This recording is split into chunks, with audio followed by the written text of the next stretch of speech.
sais, je pense que un peu pour les lecteurs, j'étais un petit peu difficile à suivre. Ben, j'ai été pas mal dans le jeunesse, je dirais, mais j'ai été aussi dans l'adulte, littérature de l'imaginaire. C'est toujours ça qui m'a attirée, fait que je reste pas mal là-dedans. J'ai fait du fantasy, du fantastique, de l'horreur, de la science-fiction. J'ai vraiment comme un peu exploré tous les terrains, puis j'aime ça. Avant ça, moi, j'étais comme un enfant extrêmement peureux. J'avais peur de tout. Là. J'étais vraiment là, la petite qui était tout le temps dans le coin puis qui pleurait dans la classe parce qu'elle avait eu peur de quelque chose. C'était un petit peu atroce. Puis à un moment donné, à l'adolescence, j'ai été comme tannée de ça, d'être stigmatisée parce que j'avais peur de tout. Fait que je me suis comme forcée à écouter des films d'horreur là, parce que j'aimais ça en même temps. J'étais attirée, mais là, ça m'empêchait de dormir. Là, à un moment donné, j'ai dit ça fait. Là, je les écoutais, puis j'étais rendue que je les écoutais toute seule quand mes parents étaient partis pour la fin de semaine, puis j'avais pas de problème avec ça. Fait que, après ça, ça m'a donné le goût. J'avais comme une fascination. Je me disais, faire peur au monde, c'est comme un peu devenir maître de soi-même, ou je sais pas. J'avais comme un peu un genre d'idée à l'adolescence de ça. Fait que ça m'a comme fascinée. Je me suis dit, hey, être un auteur d'horreur, là, ça c'est quelqu'un. J'ai regardé les Stephen King et autres. Il y en avait beaucoup dans ce temps-là, le Dean Koontz, puis bon. Fait que j'ai commencé comme ça, à écrire des petites histoires, des petites nouvelles d'horreur. Puis la guillotine, ça a été comme mon premier plus gros projet. Mais là, je l'ai écrit à 14 ans. Puis là, à 15, j'ai lu ça. Puis j'ai dit, mais c'est donc bien mauvais. Il me semble que je peux faire mieux que ça. Fait que là, je me suis mis à ma dactylo. Là, je l'ai écrit à la dactylo. Puis là, j'ai comme fait un 50 pages à peu près. Encore. Puis, tu sais, c'est interligne simple. Là, c'est dur à lire tellement que c'est dense. Puis, en tout cas, puis là, j'avais mon prof de français qui me corrigeait ça. En tout cas, elle était très patiente parce qu'en le relisant, c'était vraiment aussi atroce que la première version. Là. Puis pas atroce parce que c'était épeurant, atroce parce que c'était vraiment mauvais. C'est d'ailleurs quelque chose que j'apporte dans les écoles quand je fais des animations. Je leur lis les vraies premières versions là, pour montrer que à 14 ans, puis à 15 ans, ben, on écrit comme ça, puis que je suis bien contente de ne pas avoir publié ça à cette époque-là. Fait que là, c'est ça, j'ai repris ça beaucoup plus tard. J'étais comme un peu en deuil d'une grosse série en Blisstone que j'avais écrit. Fait que là, j'ai dit, il faut que je me lance dans un petit projet un peu bonbon. Quelque chose qui va me faire du bien, qui va vraiment me changer les idées.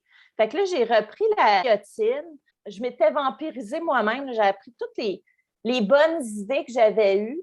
Puis, j'en avais fait une histoire qui se tenait. Puis là, quand c'est sorti, j'attendais mais vraiment moins que zéro de ça. Je veux dire, j'avais écrit mon petit livre d'horreur, puis c'était mon petit trip à moi, mon petit clin d'œil à l'adolescente que j'avais été. Mais quand je suis arrivée au Salon du livre de Montréal, ça sortait, là, c'était comme incroyable. Là. J'avais plein de monde qui venait me voir, qui l'achetaient, qui avait le goût d'horreur. Je dirais aussi que, étant donné que j'étais une femme qui écrivait de l'horreur, j'avais beaucoup de femmes qui venaient me voir et qui achetaient ce livre-là. Puis je me suis fait souvent dire qu'elles se retrouvaient un petit peu plus dans l'horreur que j'écris, qui est peut-être plus psychologique puis moins gore. Parce que des fois, dans l'horreur, j'ai tendance à trouver que, bien, étant donné que c'était beaucoup masculin, l'horreur, il y avait beaucoup le male gaze un peu sur, tu sais, parce qu'il y a eu toujours souvent des femmes fortes dans l'horreur, mais c'était aussi toute l'action qui se passait autour, la violence faite aux femmes. Fait que je pense que c'est ça, il y avait comme quelque chose qui a fait qu'il y avait des femmes qui aimaient l'horreur, qui ont été attirées par ce que je faisais. Fait que là, étant donné que ça allait tellement bien avec la guillotine, puis que ça l'a quand même attiré l'attention, mon éditrice, elle m'a dit, Coudonc, as-tu d'autres idées comme ça? Fait que là, je me rappelle, j'étais au salon du livre, là, je m'en vais me coucher le soir, puis comme les auteurs dans les salons du livre, on dort jamais, là, on a trop plein d'informations, on a trop vu de monde. Fait que j'avais pas dormi, puis j'étais revenue le lendemain, puis j'avais eu comme un flash, puis c'était le flash de Rivière-au-Cerf-Blanc. Les premiers balbutiements, parce que l'histoire finale ressemblait pas du tout à ce que j'avais imaginé au début. Mais bon, Rivière-au-Cerf-Blanc a eu vraiment encore là une attention que j'aurais jamais imaginée. Puis en tout cas, j'ai pas encore compris l'engouement pour ce livre-là, parce que c'est un livre, tu sais, j'ai pas rien inventé. Je vois pas que j'ai rien inventé. Mais je pense que je joue avec certaines choses. Je pense que en intégrant l'art, des choses comme ça l'a comme fait un livre d'horreur qui est un peu différent. J'ai aussi écrit pour plus jeune, donc j'ai fait la série Crave chez les Malins, un peu plus vers le fantastique, mais qui reste un petit peu horreur. Là, il y a quand même des passages qui sont assez corsés. Là, ça prend comme des lecteurs un peu plus, c'est ça, aguerris. Et puis là, ben, j'en sors prochainement un autre qui s'appelle Détox. J'y ai mis des photos que moi-même j'avais faites. J'étais dans le sud, bien loin de toute pensée d'horreur. Puis, à un moment donné, j'ai une de mes amies à prendre des marches de bonne heure le matin. Puis là, elle regardait à travers une grille, puis là, elle voit un tout inclus, mais abandonné, tu sais. Puis là, celui qui était gardien, il disait, il dit, ça te tente-tu de visiter? Fait que là, elle visite ça, puis là, elle revient.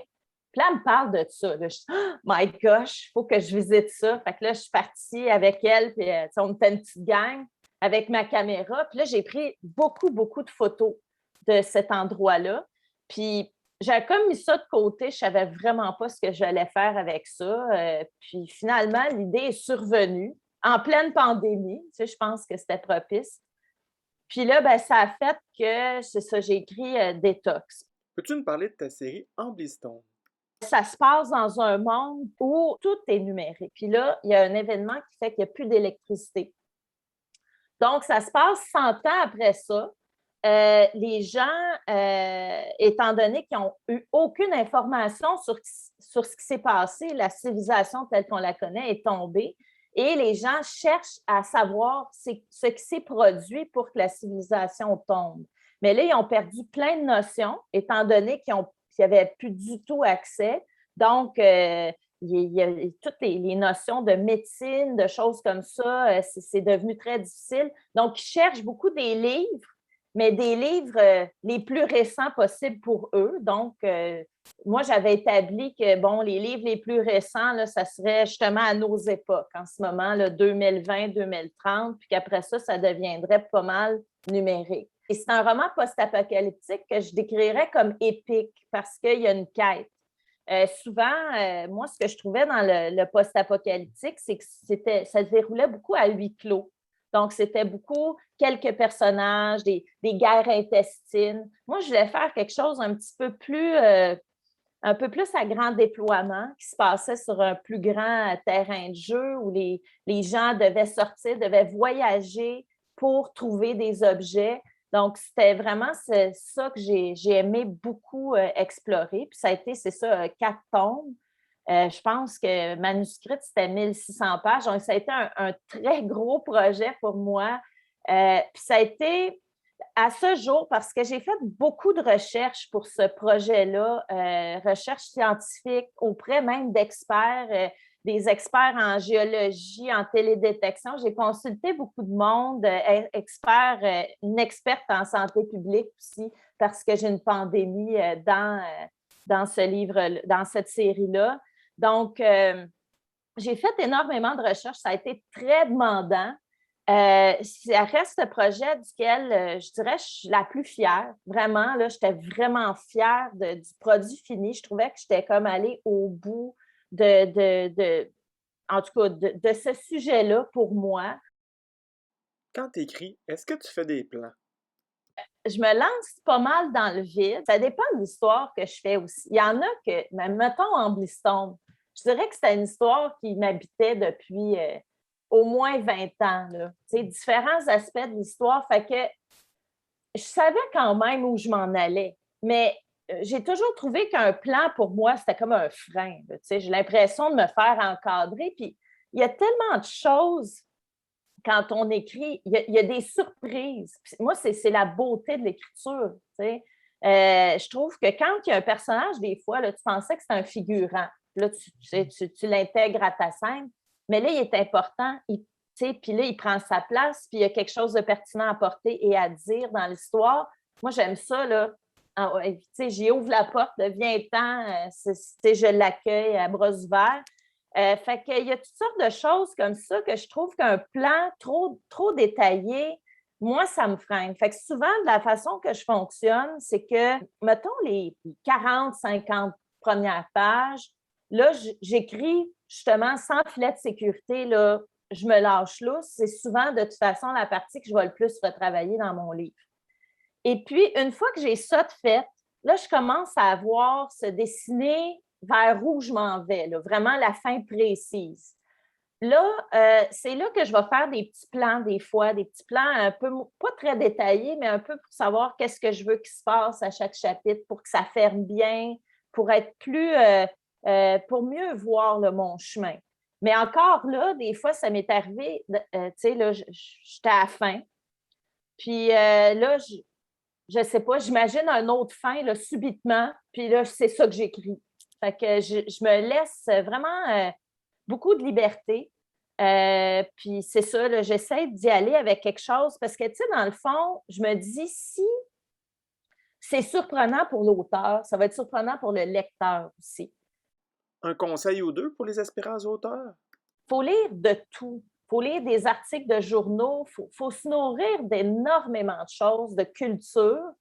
Fait que ça, c'est pas mal le point de départ. Si quelqu'un n'a pas ça, là, qui a lu juste, je ne sais pas, moi, il écrit de l'horreur, puis il a juste lu des livres de Patrick Sénécal, qui est un excellent auteur, je ne veux rien lui enlever, mais là, il risque de faire du Patrick Sénécal. Fait que, tu sais, je me dis, il faut vraiment se nourrir d'un ensemble de choses.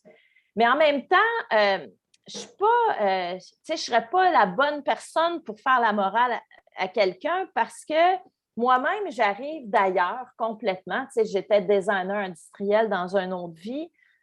Puis j'avais la naïveté, à un moment donné, j'avais illustré quelques livres jeunesse. Puis j'ai eu la naïveté de me dire, ah, ça me tente d'écrire un livre. Je me suis assise puis je l'ai écrit. Puis ça a fonctionné, je l'ai publié, celui-là.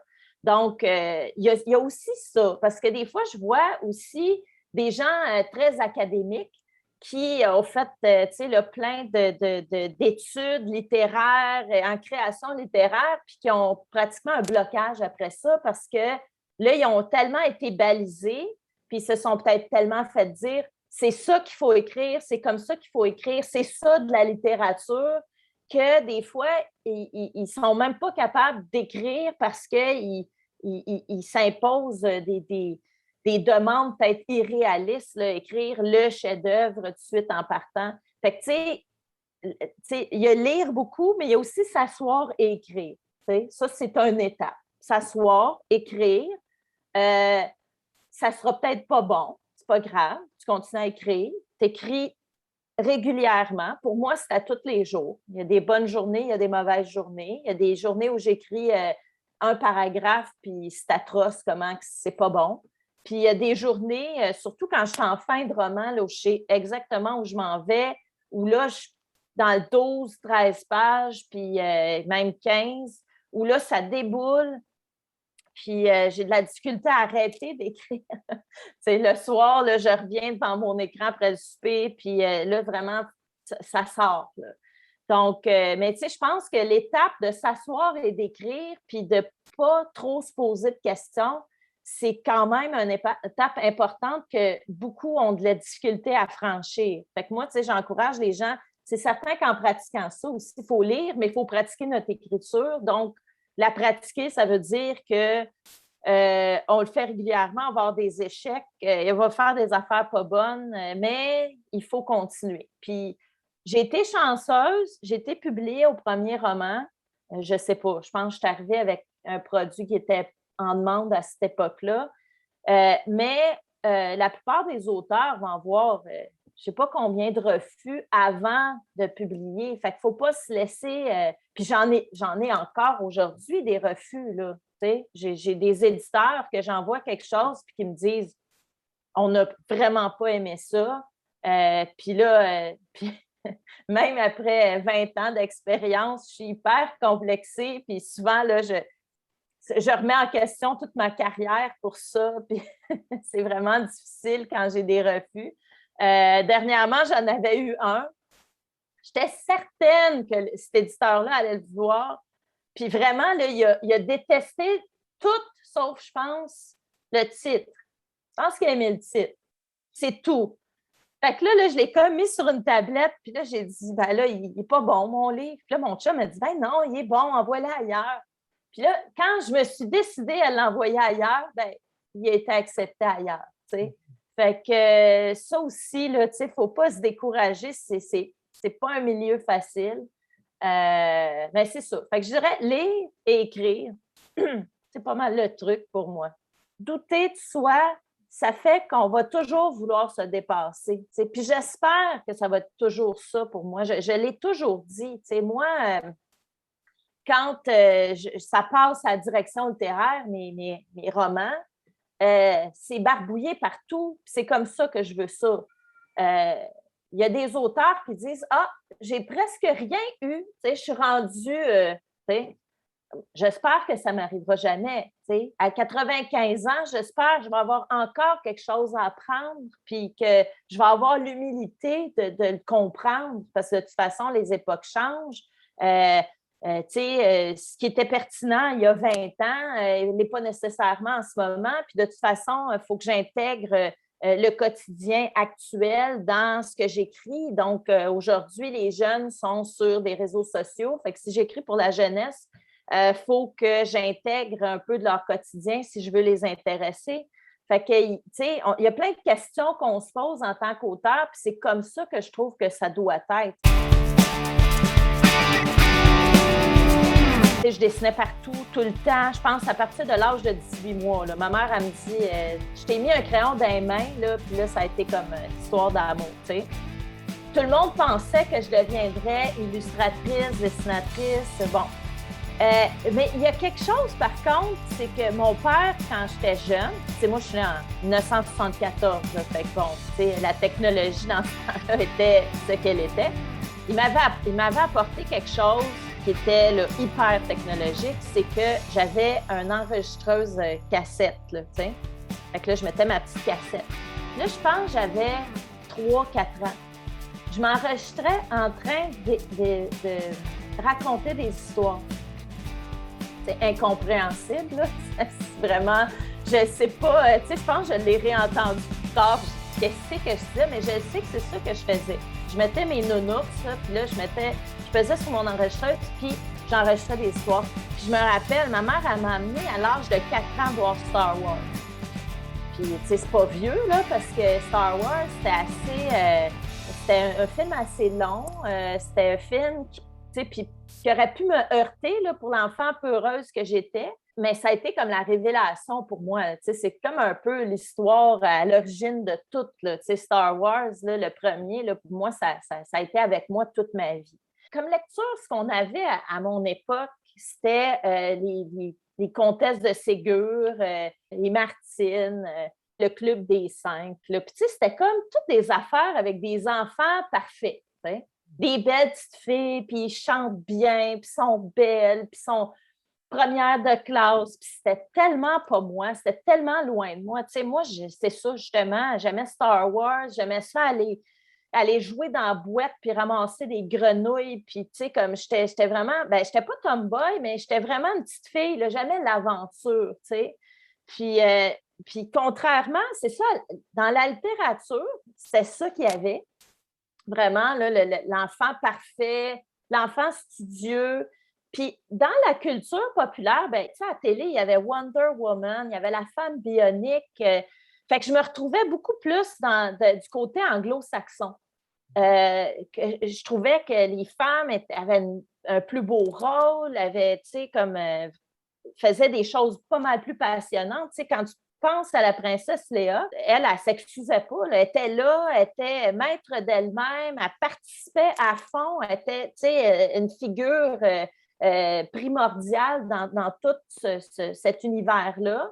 Ben là, c'est ça, quand je retombais dans la comtesse de Ségur, là, non. Tu sais, vraiment, là, je me retrouvais pas. Fait que pour moi, j'ai pas lu très rapidement. Après ça, quand c'est ça au primaire, tu sais, j'avais lu des petits livres de fantastiques, puis c'était correct, mais ça ne me soulevait pas. Fait que j'ai lu énormément de comic books. Je dirais à partir de l'adolescence, vraiment, là, j'ai découvert The Spirit de Will Eisner, un genre de bande dessinée noire des années 40, mais j'aimais tellement le dessin, l'illustration, que ça m'a comme un peu parti dans le comic book. Puis après ça, je me suis mis à tout lire, là, les Spider-Man, les Justice League. Tu sais, j'en ai lu, là, je les ai encore. C'est comme quelque chose qui est proche de mon cœur encore.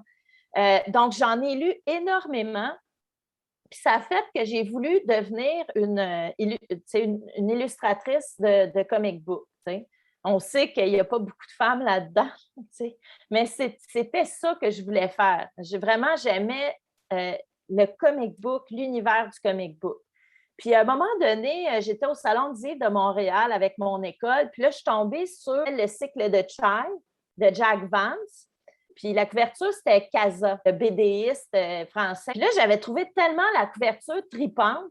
Casa avait tellement un style particulier. Tu sais, j'avais comme jamais vu quelque chose comme ça. Fait que j'ai dit, je l'achète. Tu sais. Mais je voulais juste le dessin, sa couverture. L'intérieur, ça ne m'intéressait pas. Mais là, je ne sais pas ce qui est arrivé. À un moment donné, j'ai décidé, je vais bien voir qu'est-ce qui se passe. Puis là, il y avait comme une carte du monde dans lequel ça se passait.